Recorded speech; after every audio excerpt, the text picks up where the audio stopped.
Welcome to our continuing series on questions and answers from the works of Sri Aurobindo and the Mother. Today's subject is To the Women of Japan, Part 5, from the Mother. But we must limit to these indispensable hints our description of the Superman, and push no further our attempt to picture him, as we are convinced that any endeavor to be more precise would prove not only vain but useless. For it is not a number of imaginings, more or less exact, which can help us in the formation of the future type. It is by holding firm in our heart and mind the dynamism, the irresistible impetus given by a sincere and ardent aspiration, by maintaining in ourselves a certain state of enlightened receptivity towards the supreme idea of the new race, which wills to be manifested on earth, that we can take a decisive step in the formation of the sons of the future, and make ourselves fit to serve as intermediaries for the creation of those who shall save humanity. Which is this goal? Toward what unexpected realization of the future does nature aim? What does she seek since her dark origins? Each form that she creates is a fresh affirmation of that which through her will be born, of that which it is her mission to manifest. Each species preparing the others, making them possible, bears witness to her untiring perseverance, is a proof of her solemn vow. In each one is a little more matter transfigured, announcing future dawns of intelligence.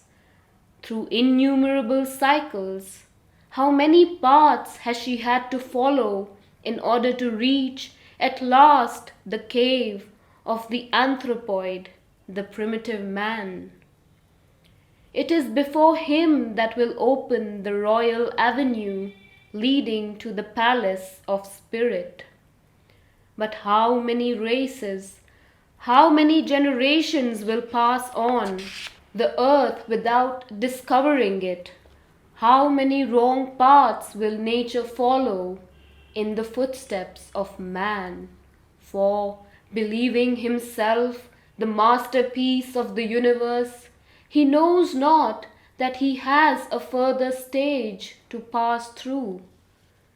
Could the idea of man be conceived before he existed in the obscure brain of even the nearest of his ancestors?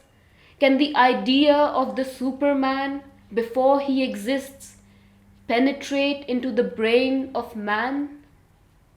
And yet, in every child of man which comes into the world, in every growing intelligence, in every effort of the emerging generations, in every attempt of human genius, nature seeks the way which once again will lead her further. 1,500 million men, since perhaps 1,500 centuries, wander without finding this way. Among the multitude of the ways over which all the efforts of their progress are scattered, in this domain, as in all the others, only one is good. It is the way of synthetic perfections. Where to discover it? And who among men dares to venture elsewhere than on the easy and well-beaten tracks? Who, knowing that there is another path which goes further, accepts to lose all in order to find it perhaps, to lose all in walking alone, in thinking alone, always apart among the others, not even certain of attaining what he seeks. Try not to discover this one among the men who excel and shine, for these excel and shine only in being somewhat more perfectly similar to their own kind. Precious stones also excel and shine among all the other stones, but the most beautiful gem is outside the series of chemical combinations from whence comes forth life. In the same way, ascending the series of forms, the most beautiful tree of the forest is outside the lines of evolution which lead the biological process up to the animal, up to man. And once again, among men, the most admired, the most famous, the most artistic, the most learned, the most religious, may well find himself far off the way leading from man to Superman.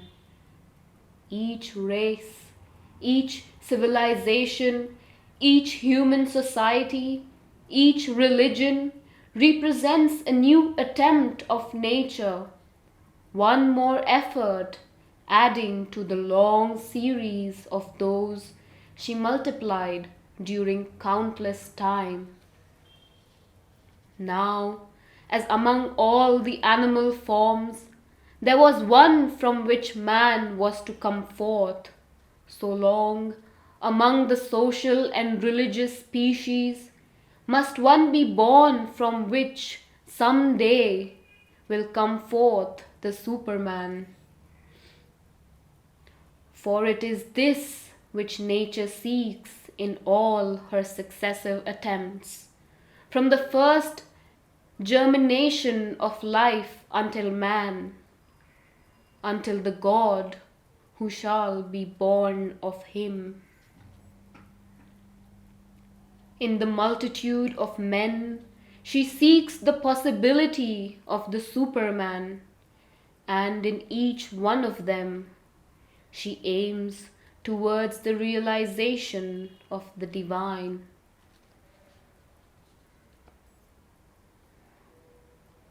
But among these individuals, women, as we have already said, will have one special task to accomplish, that of giving birth in this world to the first specimens of the new race.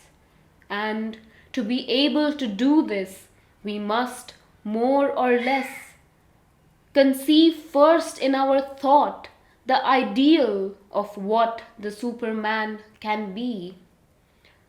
Of course, nothing is more difficult than to draw a picture of what will be the new race.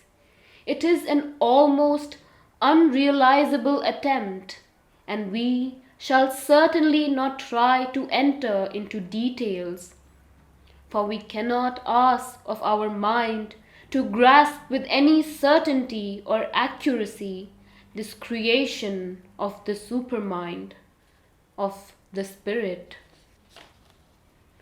But as we have already seen that the replacing of mental reason by intuitive knowledge will be one of the characteristic features of the future being, in the same way, morally and socially, what can be the standard of the new race's life?